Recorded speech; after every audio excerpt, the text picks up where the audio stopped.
Hi, and welcome to the first episode of my Locomotive review series. If you haven't seen the intro video for my series, I will post a link to it both in the description, the doobly-doo, love saying that, and I will also post an annotation up here on the screen somewhere, probably about right where my hand was, just to make it easier. But I'll post links to the intro video. As I stated in the intro video, if you did miss it, I said I was going to be reviewing the GE P42DC. However, I'm going to amend that slightly. I'm just going to cover the entire Genesis series because there were 3 locomotives that were introduced in the Genesis series. There was the P40DC that was introduced first in 1992, the P32 ACDM, which was introduced in 1995, and then the P42DC, which was introduced in 1997. For those of you who are unfamiliar with what the P42, P40, P32, whatever, for those of you who are unfamiliar with what they look like, this is what it looks like. If you've seen an Amtrak train in the past, I don't know, 3 or 4 years at least, this is all you will have seen on them for the most part, unless you happen to see a B32-8WH, which is an entirely separate locomotive. I probably do a video on those at some point because they're pretty popular among rail fans. But this is a P42DC. This is my Athearn, ready to run, DCC plug equipped. It's got a decoder in it already, so it's ready to go. But this is my Athearn ready to run Amtrak P42DC number 29. Right now it's in Amtrak's Phase 3 paint scheme. What I want to do with this locomotive is, if any of you rail fans are familiar with the Amtrak Heritage series of P42DCs, what I want to do is paint this one in particular into the Phase 1 scheme, which is being carried by P42DC number 156 at this point. Except the only things I want to do differently are I'm going to leave off the 1971 and 2011 Amtrak 40th anniversary decals, just give it the Phase 1 look, and keep the same number. I'm not going to renumber it to 156, I'm going to keep 29 on it. But anyway, that's enough about this model, or this little HO scale model here. The real locomotives, as I stated, are the P40DC, the P32 ACDM, and the P42DC. The P40DC is obviously the original Genesis locomotive, which, like I said, was introduced in 1992. I did not get to see much of these growing up. I grew up on a corridor that used more of the F40PHs and the B32-8WHs, so I didn't get to see these a lot growing up. It wasn't until later, when probably around the time the P42DC was introduced, that I started seeing a lot of these. The P40DC stands for passenger, 4,000 horsepower, and direct current. It uses DC traction motors. The P40DC is also known as the AMD 103. I don't exactly know what AMD stands for, so if somebody wants to leave a comment in the comment section letting me know what AMD stands for, that would be much appreciated. But the 103 portion means that it is rated for 103 miles per hour top speed. And with I can't talk today at all. You are probably not likely going to see any of these P40s in their original state. Amtrak retired the P40s a while ago, but brought a few of them back into service. However, they upgraded them to P42 statistics, so they now are capable of 4,200 horsepower instead of the 4,000 horsepower they were originally capable of, so they have essentially been upgraded to the P42. You will still see them with their original numbers. I've seen various P40s around here, or upgraded P40s around here, like 810, 814. They're numbered in the 800 series. So if you see one of these, numbered in the 800 series, you're seeing an upgraded P40. The only place I can think of you will see an original P40 DC with its standard factory default horsepower settings, engines, whatever, is New Jersey Transit, which is obviously in New Jersey. Leased a couple of P40s from Amtrak. I believe they are still rated at the 4,000 horsepower that is the factory default. Please correct me if I'm wrong, please. But as far as I'm aware, they still have the factory default 4,000 horsepower engines in them. And you will see those operating, I think there are only 2 of them, but you'll see them operating pretty regularly on New Jersey Transit if you go out there. You're more likely to run into F40PH-2s, or excuse me, F40PH-2 CATs, GF40PHs, standard F40PHs, GP40s. I can't remember exactly what designation they fall under, but and the new PL42 ACs as far as diesel power goes. You're not going to see the P40s too often.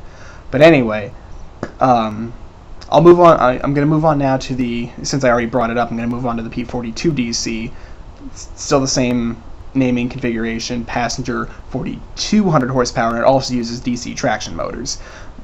The P42 DC, when it was released, is also known as the AMD 110. Again, I don't know what AMD stands for, but as you can guess from what I said about the AMD 103, the AMD 110 is rated for 110 miles per hour.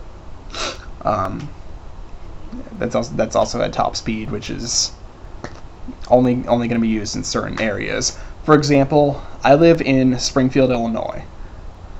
I am right smack dab in the middle of a large high-speed corridor debate, where people are going back and forth about the corridor that the Lincoln Service trains use from St. Louis to Chicago, on whether or not we should upgrade it to 110 miles an hour, whether or not we need to double track the line here in Springfield, yada yada yada. But if this looks pretty likely, if the corridor does get upgraded to 110 mile an hour status, that's where these are going to come in handy, especially the P42s, because they are rated at 110 miles an hour, and they can probably do it with 6 Horizon coaches behind them easily, because it's not much of a load. The P32 AC DM is a little interesting, because it still follows pretty much the same naming pattern, passenger locomotive. It's only rated at 3,200 horsepower, so it's a little less powerful than the P40 and the P42. In fact, I think it's even a little less powerful than the F40PH, which I'll also do a video on here coming up in the next few weeks or so. But it has the unique ability where it uses AC traction motors, and the DM stands for dual mode. What dual mode means is that when it's on just normal rails out in the open, it runs on its own diesel power. However, the only place you're going to see the P32 AC DM is probably, well, not probably, in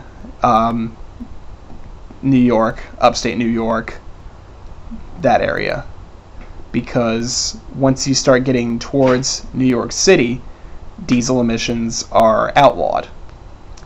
So you're not going to be seeing P40s and P42s in the New York metropolitan area.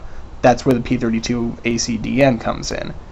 It has the unique ability where it's got what are called pickup shoes, which can pick up power off of what we call a third rail, which is exactly what it sounds like. It's not a rail that, like, say, the locomotives would ride on. You're not going to see like a third rail in the middle of the tracks like you would a Lionel set.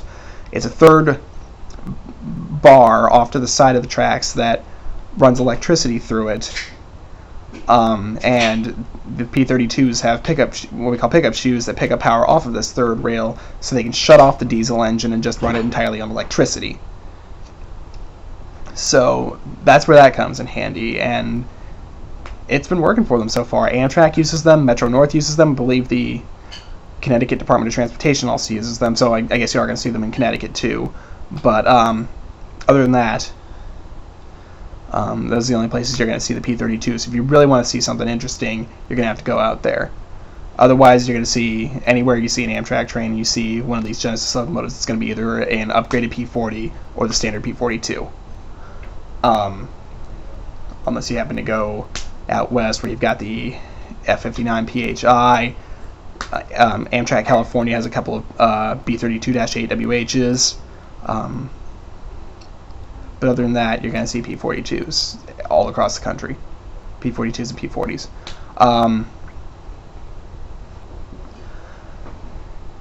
As far as my opinion goes on these, I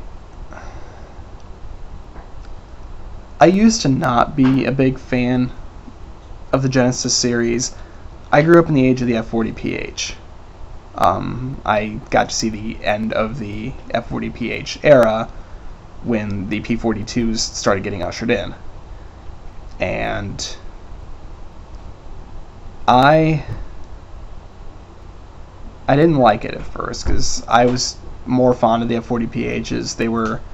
They still are absolutely gorgeous locomotives. However, after a while, after seeing more and more of the P-42 and the P-40, I got used to it. And these actually aren't bad-looking locomotives. They are a nice, very sleek design, very aerodynamic. I don't exactly know how to describe it, but they've got a very unique, distinct shape, and you're not going to see these anywhere else in the world. Okay, Canada, VIA uses them, but other than that, outside of North America, you are not going to see anything like this. Which is true with most American locomotives. You're not going to see a C40-9W outside of Norfolk Southern, which is what I like about American trains, is they've got such a distinct shape to them. I'm not saying I don't like foreign trains. I'm a huge bullet train fan. They're called Shinkansens in Japan, but I love the Shinkansen.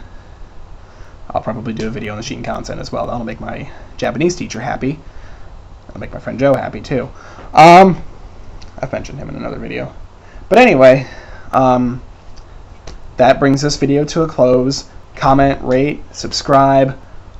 Please comment, since this is the first video of the series. I want feedback. Tell me things I can fix. Tell me things I can add. Tell me things I should delete. And I will try to incorporate as many of these changes as possible, because I want to make these videos as fun as possible, as fun and informative as possible. So that's all I've got on the P-42, or not the P-42, the Genesis series. I'm just so used to calling them P-42s, but that's all I've got on the Genesis series. I will the next video will probably be, I don't know, I'll have to think about that. I'm probably going to go a little bit more classic with this next video. I'm probably going to do the E8, the EMD E8. Another one of my favorite locomotives. So that's going to be our next video. I hope to see you guys then, and I'll talk to you later. Bye.